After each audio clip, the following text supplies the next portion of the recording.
G'day guys, Jim from Pneumatic Customs here.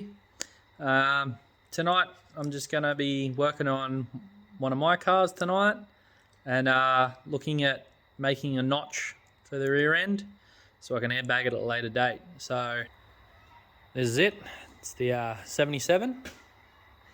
So yeah, what we do is we get a trusty tape measure.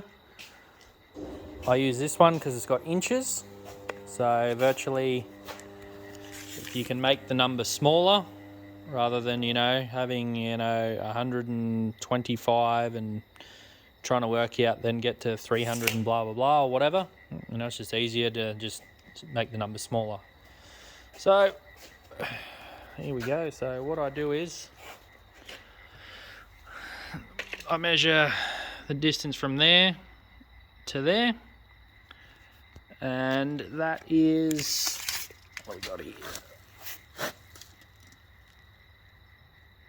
7.5 inches.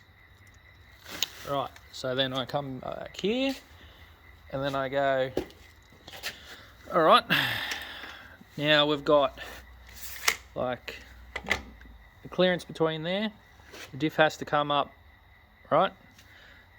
So then get the tape measure, remembering that I've got 7.5 inches for the chassis to hit the ground.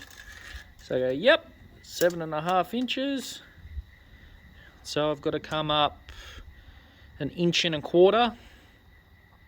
above the standard rail to allow the diff to hit the ground. Not the diff, sorry, the chassis to hit the ground. And then I've got to allow another, say, 100 mil above 7.5 inches. So 100 mil, roughly 4 inches. For the airbags to go in as well, because I'm using RE7s. So yeah, RE7s compressed to about 3 inches, 75 mil, and then the bottom bag plate I'm using is 1 inch high, so 25 mil, so 100. Yeah, so that way I've got to work out, up, down, and back down again. And is one I've kind of been preparing earlier. So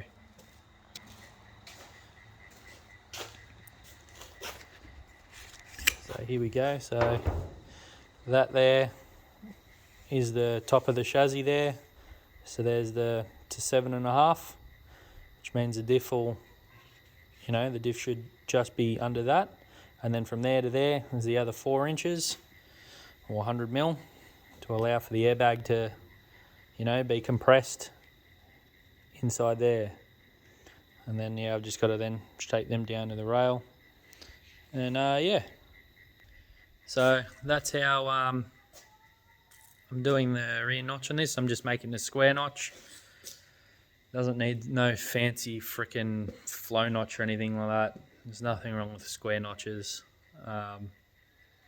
Yeah, so I'll hopefully get this finished up, the design, and I'll get it over to the laser cutters tomorrow and have an update of when I'm actually going to put it in.